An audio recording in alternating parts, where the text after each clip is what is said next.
Okay, today's tribute is to composer Michael Kamen, who was taken too soon, but let's see what he did. In 1976, which is his first film, is The Next Man, which I don't know about. Then he's done TV, a film called Stunts, more TV, something called Boardwalk, another film called S.H.E, Secret Hazards Experts. Sounds good. Then Polyester. Then the horror film Venom in 81. Then he hit big with Dead Zone in 1983. Unfortunately, I don't have that for some reason. Thought I did.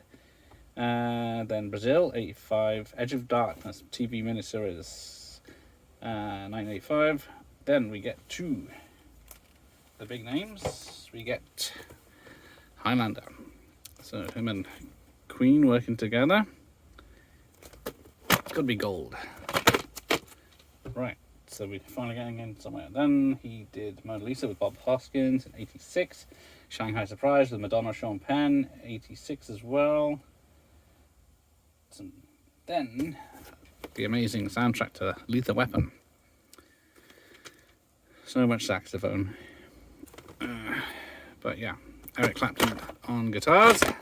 Music by Michael Kamen. Then he did the famous Rita, Sue and Bob 2, 87 as well. Adventures in Babysitting in 87 as well. Someone to Watch Over Me in 87. He had a hell of a busy year that year. This is Ridley Scott's thriller with Tom Berenger and Amy Rogers. It's pretty good. Sorry, I was wrong. Last of 87 is Suspect with Cher and Dennis Quaid as a sort of legal thriller. But most of the action happens outside the courtroom. Still a very good thriller with Cher, which was a surprise to everyone. Then 88, Action Jackson, a film called Crusoe. Also 98, a little known film called Die Hard.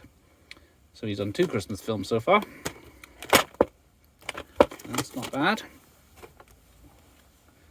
Then he did Homeboy, 88, I don't know that one. Raggedy Rawny, I've heard of that one. Baron of The Adventures of Baron Munchausen, I have heard of that one, that was in 98. Didn't do well. Rooftops in 89. Then for Denzel, for Queen and Country in 89. Another film, action film. Patrick Swayze, Roadhouse, soon to be possibly remade. But they've been saying that for years. So there we go.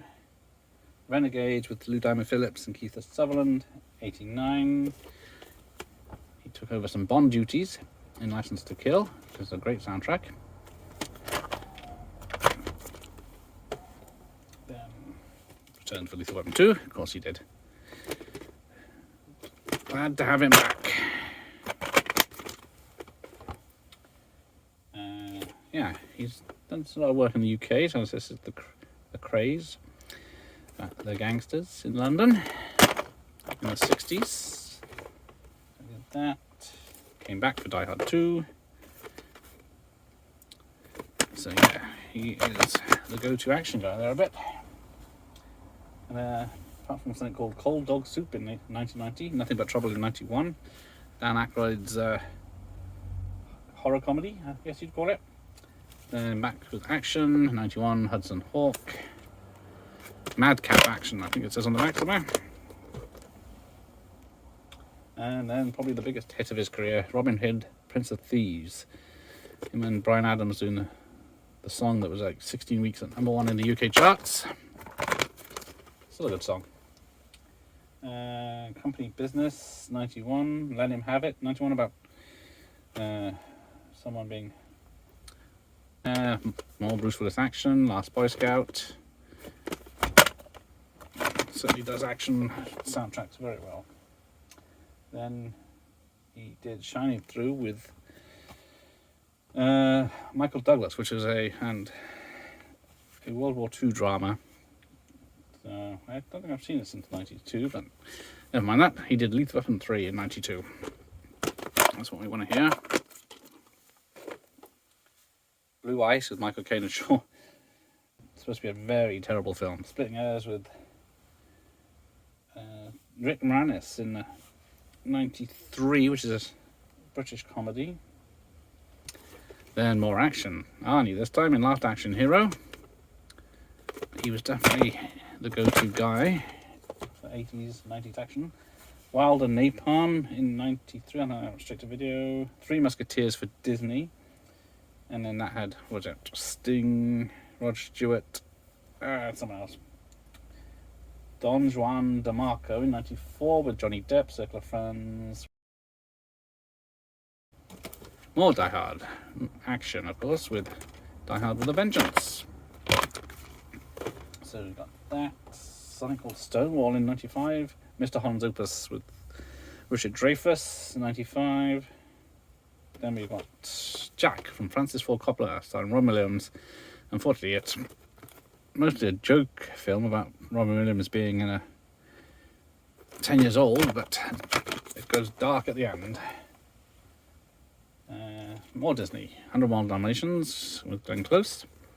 I think this is the nice spotty VHS. So where are we? Inventing the Abbots, 97. Remember Me, 97. Event Horizon, which I have, but I forgot to bring it upstairs. Winter Guest, 97. More Lethal Weapon. He finally finished another one. What Dreams May Come with Ron Williams in 98. The Iron Giant, 99. This is first animated. And Frequency in 2000 with Dennis Quaid. It's a good thriller. And then started the superhero trend of music with X-Men. But unfortunately, that was the only one he did. Because after that, he did a TV series, Band of Brothers. Was it 10 episodes in this? 600 minutes. But he did Open Range in 2003 with Kevin Costner.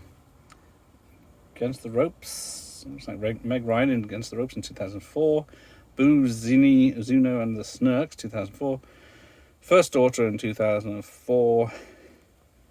And that is it, because unfortunately he passed away in 2003 at 55. So you probably didn't see the finished products of some of those. Anyway, thank you for watching. Here endeth the lesson.